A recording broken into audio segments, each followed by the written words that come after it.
Assalamualaikum, selamat siang pemirsa. Anda menyaksikan Breaking News TV One, sidang kasus narkoba mantan Kapolda Sumatera Barat Teddy Minahasa, dan kami akan ajak Anda untuk kembali melihat jalannya sidang hari ini di Pengadilan Negeri Jakarta Barat yang menghadirkan saksi mahkota Teddy Minahasa terhadap dua terdakwa untuk sidang hari ini, yaitu Dodi Prawiranegara dan Linda Pujastuti. Saat ini sidang sedang berlangsung untuk terdakwa Linda Pujastuti, dan kita akan dengarkan bersama-sama jalannya sidang. Dan saya menduga pasti ini ada sesuatu yang di luar ketentuan hukum. Barangkali karena Anita saya perkenalkan di awal itu untuk dijebak dalam konteks narkotika, saya patut menduga itu adalah narkotika. Saudara sudah duga itu narkotik, makanya suruh tarik kembali. Siap, tetapi faktanya saya tidak pernah lihat itu barang. Ini hanya kewajiban seorang pimpinan, karena yang bersangkutan masih anak buah saya. Akhirnya memang jadi ditarik.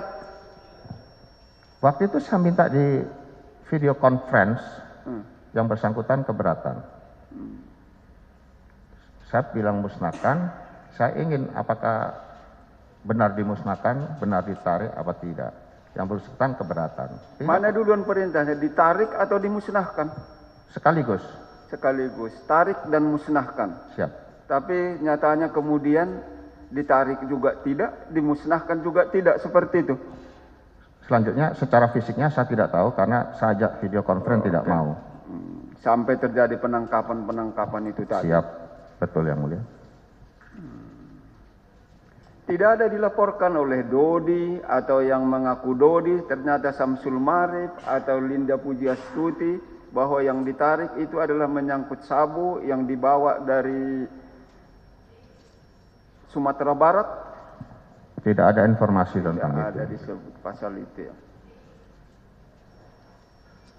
Tapi waktu itu pemahaman saudara itu perintah itu muncul karena menyangkut sabu atau narkotik, seperti itu. Perkiraan saya demikian karena konteks awal menjebak Linda kan pakai narkotika ya. Kenapa harus ditarik kalau memang itunya konsepnya? Itu kan penyimpangan hukum yang mulia. Iya, toh kalau misalnya kita ikutkan cerita saudara, toh penyimpangan hukum, kenapa pada awalnya juga sudah dilakukan? Bagaimana? Kalau sudah tahu itu penyimpangan, berarti awalnya juga merupakan penyimpangan. Kenapa dilakukan? Di awal kan saya tidak tahu yang mulia. Mereka berangkat dari dinamika sidang yang saya alami yang mulia. Mereka berangkat tanggal 22.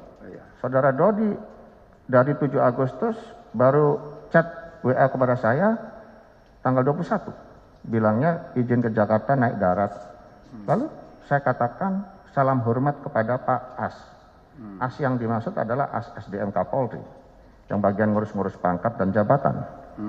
Sebelumnya tanggal 19, saudara Dodi menghadap saya jam 5 sore. Jam 5 sore yang mulia. Kalau keterangan saudara Dodi berubah-ubah, ada yang 15, ada yang 20, ada 19. Baik, oke. Waktu mereka berangkat ke Jakarta itu, kita mundur sedikit. Ya. Apakah Dodi ada permisi mau berangkat ke Jakarta itu dalam rangka apa? Di tanggal 22 itu? Nah, begini yang mulia. Ini tidak terpisahkan dengan tanggal 19. Okay. Tanggal 19 berarti Pak Dodi sudah sebagai kepala bagian pengadaan di Dolok tadi kan. Saudara Dodi menghadap saya, itu ngantri dari duhur, dari jam 12:30, baru saya terima jam 5. Di situ lebih kurang 28 menit kalau saya hitung dari CCTV kantor saya. Kita hanya ngobrol karena yang bersangkutan bertanya bagaimana perkembangan usulannya. Baik, lepas saya tidak bahas menyangkut usulan itu. Apakah dia permisi mau ke Jakarta itu? Oh tidak ya. Tidak ada permisi. Apa saya disebut dia dengan siapa dia berangkat ke Jakarta disebut? Tidak tahu. Tidak disebut dia dengan Samsul Marif kah? Tidak ya. Tidak. Apakah disebut juga dalam rangka apa mereka ke Jakarta? Perintah saya menghadap As SDM. Karena begini ya mulia, mohon izin kami diberi keleluasan sedikit. Tanggal 19 itu pure bicara tentang bagaimana perkembangan nasib jabatan yang bersangkutan. Di situ saya tanya, apakah saudara kenal Mas kenal orang SDM nggak? Secara normatif nih usulan sudah saya kirim. Selama ini usulan saya tidak pernah ada yang ditolak oleh Kapolri. Tetapi saya tidak sampaikan kepada saudara Dodi bahwa dalam tanda petik ada rencana diisi Polwan lagi. Baik. Makanya saya katakan, Stop di sana dulu. Artinya Dodi ada permisi, tapi dalam rangka untuk usulan kenaikan pangkatnya, seperti itu. Itu aja poinnya. Betul yang mulia. Oke, selesai di sana. Ada tambahan sedikit yang mulia, sedikit saya ini penting. Baik, silakan.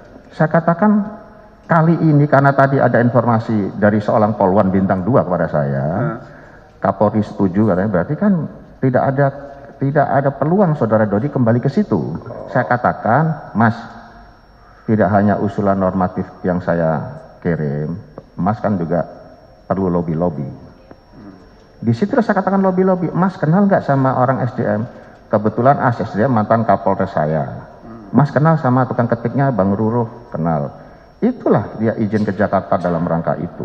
Oke, tidak dicatat. Kita lagi. Kemudian kita masuk ke tanggal 29 September 2022. Apakah di tanggal tersebut, sobat diingat memorinya, ada datang Dodi ke rumah saudara?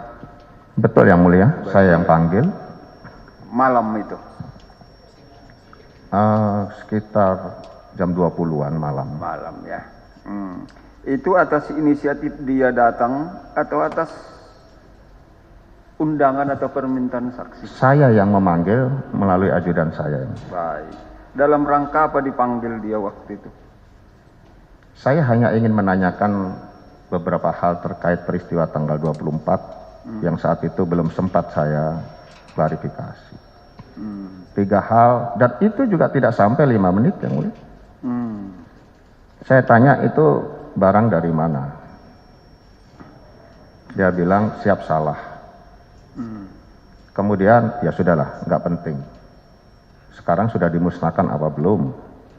Yang bersangkutan menjawab siap sudah, kami masukkan kloset. Yang ketiga, lalu saya tanyakan tentang bagaimana hasil menghadap SDM. Saudara Dodi menjawab, WA kami belum dijawab. Nah ini teka-teki apakah yang bersangkutan benar-benar menghubungi SDM apa tidak, kan belum pernah diungkap yang mulia. Baik. Waktu itu diterima di rumah berdua saja? Waktu masuk ke pintu utama rumah saya diantarkan ajudan saya. Oke. Tapi kalau di rumah hanya bertemu dengan saksi?